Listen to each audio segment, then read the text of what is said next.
अस्सलाम वालेकुम व्यूअर्स, मैं आज आपकी मुलाकात करवा रहा हूं सादुल्लाह चौधरी साहब से, जो प्रीशियस फूड प्राइवेट लिमिटेड के सीईओ हैं। ये एक्सपोर्ट करते हैं बहुत से ऐसे फ्रूट्स, वेजिटेबल्स। आज इनसे हम जानेंगे कि एग्जैक्टली ये क्या सर्विसेज दे रहे हैं। आज के फिर इस सेशन में हम अपने व्यूअर्स के साथ डिस्कस करेंगे सॉल्ट को, कि आप जो सॉल्ट एक्सपोर्ट करते हैं तो उसको सोर्स कहाँ से करते हैं और पिंक सॉल्ट एग्जैक्टली होता क्या है। ठीक हो ये हमें थोड़ा एक्सप्लेन कीजिएगा प्लीज़। सबसे पहले हम बात कर लेते हैं सॉल्ट की। सॉल्ट हमारे पास यहाँ पे 3 तरह का होता है, white salt, white, pink salt और ब्लैक सॉल्ट। ब्लैक सॉल्ट को आर्टिफिशियली इसके ऊपर प्रोसेस करके उसको ब्लैक किया जाता है। ठीक है। वाइट सॉल्ट की जो दुनिया में ज़्यादातर लोग नमक इस्तेमाल कर रहे हैं वो सी सॉल्ट है, लेकिन वो जो सॉल्ट है वो नॉर्मली इतना हाइजेनिक नहीं है। ठीक है। उसको प्रोसेस करना पड़ता है, उसकी कॉस्टिंग बहुत बढ़ जाती है। सी सॉल्ट की, सी सॉल्ट की जो वर्ल्ड वाइड यूज होता है, वो जो वर्ल्ड वाइड ज़्यादा यूज़ होता है। लेकिन जो हमारे पास ब्लेसिंग ही सॉल्ट की है कि हम जिस सॉल्ट को यूज़ कर रहे हैं, ये सॉल्ट इसके साइड इफ़ेक्ट्स नहीं है, इसकी प्रोसेसिंग नहीं इतनी करनी पड़ती, ये बहुत इजीली आप यूज़ कर सकते हैं सॉल्ट की।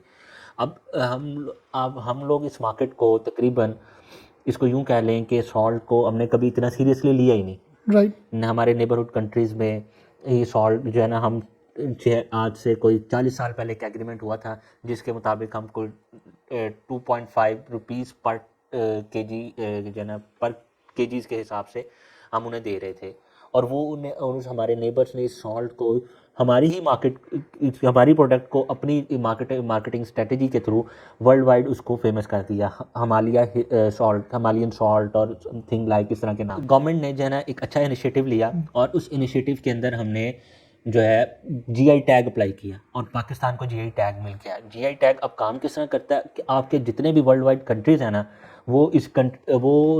जितने भी 200 या 200 आई थिंक प्लस माइनस इतने, वो इस जीआई टैग की रेगुलेशन के मुताबिक जब भी सॉल्ट बेचेंगे, हिमालयन सॉल्ट या पिंक सॉल्ट, वो मेड इन पाकिस्तान लिखेंगे। अच्छा अच्छा अच्छा अच्छा। ये जब मेड इन पाकिस्तान आएगा तो यानी इसका मतलब है हमें एक प्लस पॉइंट मिल गया अपनी चीज़ को अपना मार्केटाइज करने के लिए, मार्केटाइज करने का, और हम अपनी चीज़ को खुद ऑन कर सकते हैं। अरे हमारे व्यूअर्स को बताइएगा कि जो सबसे ज़्यादा सॉल्ट पाकिस्तान से कौन सी कैटेगरी का एक्सपोर्ट होता है, क्योंकि आपने 3 कैटेगरी बताई ना, वाइट, पिंक और सबसे ज़्यादा हमारे यहाँ पे पिंक कैटेगरी का जो सॉल्ट है ना वो एक्सपोर्ट होता है। ठीक है, पिंक कैटेगरी के बाद वाइट, और जो दूसरा जो ब्लैक सॉल्ट है वो एक्सपोर्ट नहीं होता हमारा। वो अगर होता भी है तो चंद एक कंट्रीज़ में जो है होता होगा। तो आप स्पेसिफिकली किन कंट्रीज को टैप कर रहे हैं, किन कंट्रीज पे एक्सपोर्ट कर रहे हैं? हमारा जो स्पेसिफिकली है वो है यूएसए की मार्केट, कैनेडियन मार्केट और नॉर्थ यूरोप। नॉर्थ यूरोप, हाँ जी। तो इसमें एक्सपोर्ट करने के वाले से आपको वहाँ पर जो टारगेट मार्केट है, क्या आप उनकी सैम्पलिंग पहले भिजवाते हैं या मतलब इसको सबसे पहले ये बेसिकली एक रिसर्च वर्क है।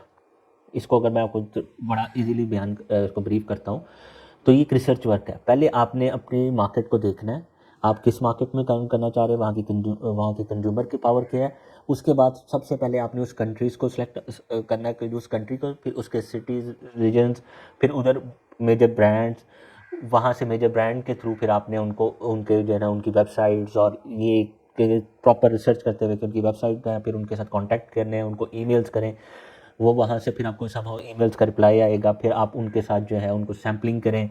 फिर सैम्पलिंग करने के बाद जब आपके सैम्पल्स उन्हें पसंद आ जाते हैं, फिर उसके बाद हम उसको जो है क्या कहते हैं उनके साथ डील की तरफ चलते हैं, फाइनलाइज करने की तरफ। ये एक सारा एक प्रोसेस है। तो नॉर्मली आप हमारे व्यूअर्स को क्या एडवाइस करेंगे, अगर कोई बंदा मतलब सॉल्ट की एक्सपोर्ट में आना चाहता है तो उनको स्पेसिफिकली किन रीजन्स या कौन सी मार्केट्स हैं जो आपको लगता है इंटरनेशनल जो थोड़ी सारी हमारे लिए बिजनेस लेने के हवाले से ज़रा ईजी हो? इंटरनेशनली हमारे पास इस टाइम यूरोप एक अच्छा है बायर है, रशियन मार्केट और जो है ना अच्छा बायर है, कनाडा, बल्कि कनाडा के जो अमेरिकन रीजन ही, नॉर्थ अमेरिकन और साउथ अमेरिकन एक अच्छा बायर है जहाँ पे हम ये काम कर सकते हैं। चलें, मुझे बताइए, जब आप एक्सपोर्ट करते हैं तो क्या आपको कोई सर्टिफिकेशन भी लेनी पड़ती है अपनी उस सॉल्ट से रिलेटेड? हाँ जी बिल्कुल, सॉल्ट से रिलेटेड आपको सर्टिफिकेशन भी लेनी पड़ेगी। अब सॉल्ट की अपनी जो कैटेगरीज हैं, बाहर के कंट्री जो फॉरेन जो दूसरे कंट्रीज़ हैं, वो इसको इस तरीके से ले लेते हैं कि आप ISO सर्टिफाइड करवा लेते हैं, ये जो कह लें कि उनके लिए ट्रस्ट के लिए ज़्यादा ट्रस्टफुल बन देते हैं। ये बताएं कि कोई बंदा एक्सपोर्ट के हवाले से वर्किंग करता है, क्लाइंटें भी मिलती है, तो ये इसकी सोर्सिंग कहाँ से होगी है? आपके पास हमारे पास ये जेलम रीजन के आसपास का जो एरिया है, क्या कहते हैं, खुशाब, और ये सबने नाम सुना होगा, क्या कहते हैं, खेवड़ा माइन, खेवड़ा, खुशाब, कालाबाग, ये जो एरियाज़ हैं, ये सारे रीजन, ये हमें अल्लाह ताला ने बड़े अच्छे गिफ्ट किए हुए हैं, जिसमें हमें पिंक सॉल्ट, वाइट सॉल्ट मिलता है और इसकी अच्छी क्वालिटी मिलती है यहाँ पे।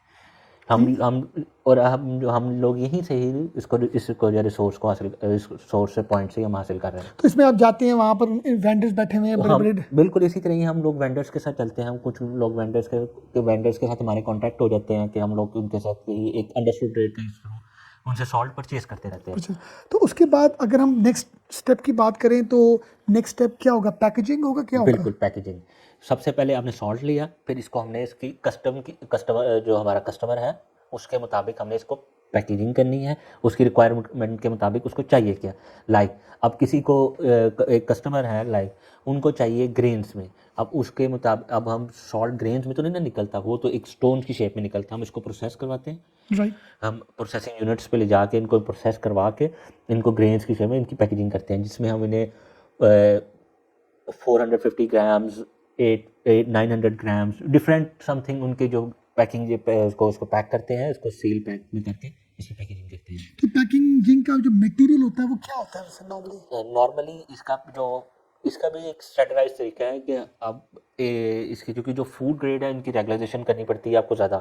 फूड ग्रेड के अंदर आपको जो है ना कोताही नहीं बरतनी पड़ती, क्योंकि और इंटरनेशनल हम लोग तो फिर थोड़ा सा कर लेते हैं, लेकिन इंटरनेशनल बायर कभी ऐसा नहीं करता।